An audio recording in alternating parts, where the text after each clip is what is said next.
নমস্কার। চলুন আজ কথা বলি এমন একটা স্কিম নিয়ে যা প্রতিদিন ভারতের লক্ষ লক্ষ বাচ্চার পেট ভরায় আর তাদের স্কুলমুখী করে তোলে। হ্যাঁ, আমরা মিড ডে মিল স্কিমের কথাই বলছি, যেটা কিনা বিশ্বের অন্যতম বড় একটা স্কুল ফিডিং প্রোগ্রাম। আসুন আজ আমরা এর গভীরে গিয়ে দেখি কিভাবে মাত্র একবেলার খাবার দেশের শিক্ষা ব্যবস্থায় একটা বিপ্লব নিয়ে আসতে পারে। ভাবা যায় সামান্য একবেলার গরম খাবার আর তার উপর নির্ভর করছে লক্ষ লক্ষ শিশুর ভবিষ্যৎ। আজকের আলোচনায় এটাই কিন্তু মূল প্রশ্ন, কিভাবে একটা সাধারণ খাবার বাচ্চাদের স্কুলে আসা, তাদের পুষ্টি আর পড়াশোনায় মন দেওয়া এই সবকিছুর সঙ্গে জড়িয়ে যেতে পারে। চলুন সেটাই আজ আমরা ভালো করে বুঝে নিই। তো এই পুরো বিষয়টা বুঝতে আমরা কয়েকটা ধাপে এগোব। প্রথমে শুনব এই খাবারের পেছনের গল্পটা, তারপর আমরা ইতিহাসের পাতা উল্টে দেখব এর লম্বা যাত্রাপথ, জানব কিভাবে এটা একটা জাতীয় কর্মসূচিতে পরিণত হলো, এর টাকার হিসাব নিকাশটা ঠিক কি, আর সবশেষে এটা নিয়ে এখন যে সবচেয়ে বড় বিতর্কটা চলছে সেটাও আলোচনা করব। আচ্ছা, তাহলে গল্পটা শুরু করা যাক। এর পিছনের ভাবনাটা ছিল ভীষণ সহজ, কিন্তু বলতে পারেন যুগান্তকারী। প্রশ্নটা ছিল একটাই, যদি বাচ্চাদের খালি পেটের চিন্তাটা দূর করা যায়, তাহলে কি তাদের ক্লাসরুমে ধরে রাখা সম্ভব? এই একটা সহজ প্রশ্নই কিন্তু পুরো শিক্ষা ব্যবস্থায় একটা বিপ্লব আনার চাবিকাঠি হয়ে দাঁড়িয়েছিল। আর এই ভাবনা থেকেই স্কিমটার দুটো প্রধান লক্ষ্য ঠিক করা হয়। ১ নম্বর, বাচ্চাদের পুষ্টির যে ঘাটতি সেটা মেটানো। আর ২ নম্বর, এটা নিশ্চিত করা যে খালি পেটের জন্য তাদের পড়াশোনায় যেন মনোযোগের অভাব না হয়।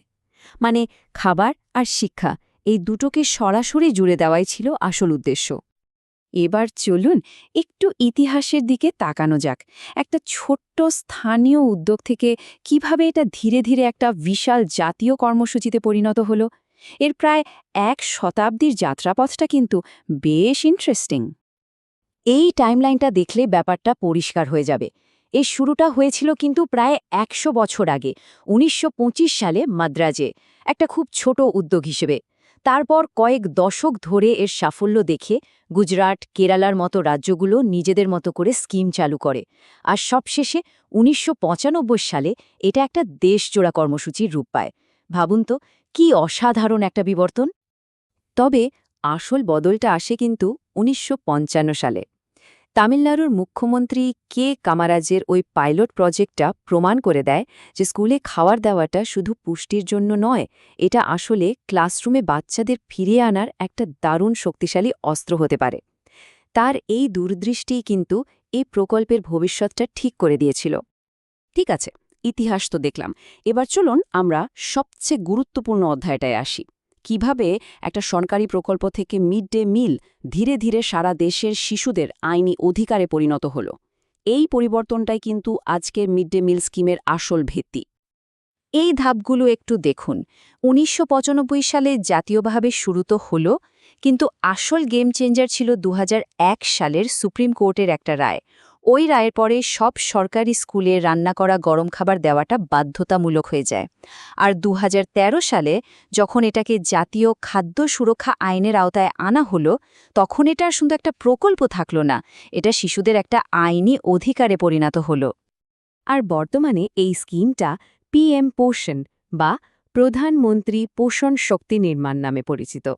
নামটা হয়তো বদলেছে, কিন্তু মূল লক্ষ্যটা একই আছে, বাচ্চাদের পুষ্টি আর শিক্ষার মান আরও ভালো করা। আচ্ছা, এত বড় একটা যজ্ঞ, এর খরচটা আসে কোথা থেকে? চলুন এবারের আর্থিক দিকটা একটু সহজ করে বোঝার চেষ্টা করা যাক। মানে প্রত্যেকটা খাবারের জন্য টাকাটা কে দেয় আর কিভাবে সেটার ভাগ হয়। ব্যাপারটা আসলে একটা পার্টনারশিপ মডেলের মতো। যদিও এটা কেন্দ্রীয় সরকারের একটা প্রকল্প, এর খরচ কেন্দ্র আর রাজ্য সরকার ভাগ করে নেয়। সাধারণ নিয়মটা হলো মোট খরচের ৬০% দেয় কেন্দ্র সরকার আর বাকি ৪০% দেয় সেই রাজ্যের সরকার। তবে সম্প্রতি এই বিষয়ে একটা বড় আপডেট এসেছে। জিনিসপত্রের দাম বাড়ার কথা মাথায় রেখে ২০২৪ সালের নভেম্বরে কেন্দ্রীয় সরকার সিদ্ধান্ত নেয় যে প্রত্যেক বাচ্চার জন্য রান্নার খরচটা বাড়ানো হবে। এখন প্রশ্ন হলো, ঠিক কতটা বাড়ানো হলো? এই স্লাইডটা দেখলেই আমরা পরিবর্তনটা পরিষ্কার বুঝতে পারব। প্রাইমারি লেভেলে মাথাপিছু বরাদ্দ ৬ টাকা ১৯ পয়সা থেকে বেড়ে হয়েছে ৬ টাকা ৭৮ পয়সা, মানে ৫৯ পয়সা বেড়েছে। আর আপার প্রাইমারিতে বেড়েছে 88 পয়সা। শুনতে হয়তো খুব সামান্য লাগছে, কিন্তু যখন লক্ষ লক্ষ বাচ্চার কথা ভাবা হয় তখন এই অঙ্কটা কিন্তু অনেক বড় একটা পরিবর্তন। তাহলে এই যে নতুন বরাদ্দ মানে ৬ টাকা ৭৮ পয়সা, এটা কিভাবে ভাগ হয়? দেখুন, প্রাইমারি লেভেলের জন্য এই মোট টাকার ৬০% মানে ৪ টাকা ৭ পয়সা আসে কেন্দ্র থেকে, আর বাকি ৪০% মানে ২ টাকা ৭১ পয়সা সেটা দেয় রাজ্য সরকার। ওই যে ৬০-৪০ অনুপাতের কথা বললাম, সেটা এভাবেই কাজ করে। আমরা আমাদের আলোচনার একদম শেষ পর্বে চলে এসেছি, আর সম্ভবত এটাই সবচেয়ে গুরুত্বপূর্ণ প্রশ্ন।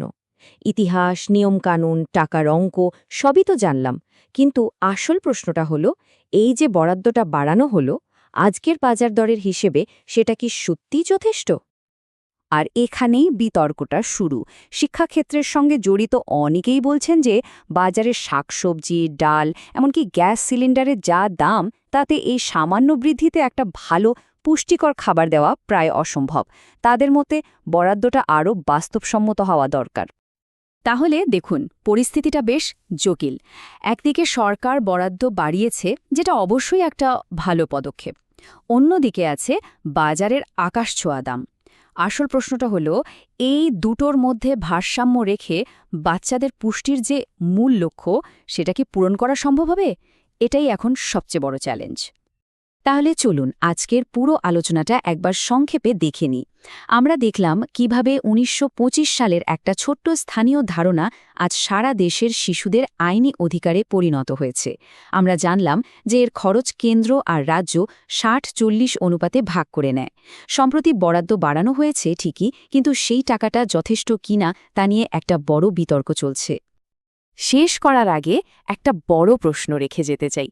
এই স্কিমে নির্দিষ্ট হিসাব নিকাশের বাইরে গিয়ে যদি আমরা ভাবি, তাহলে একটা জাতি হিসেবে আমাদের ভবিষ্যৎ প্রজন্মের স্বাস্থ্য আর শিক্ষার জন্য ঠিক কতটা বিনিয়োগ করা উচিত? এই প্রশ্নটা হয়তো আমাদের সবাইকে নতুন করে ভাবার সুযোগ করে দেবে।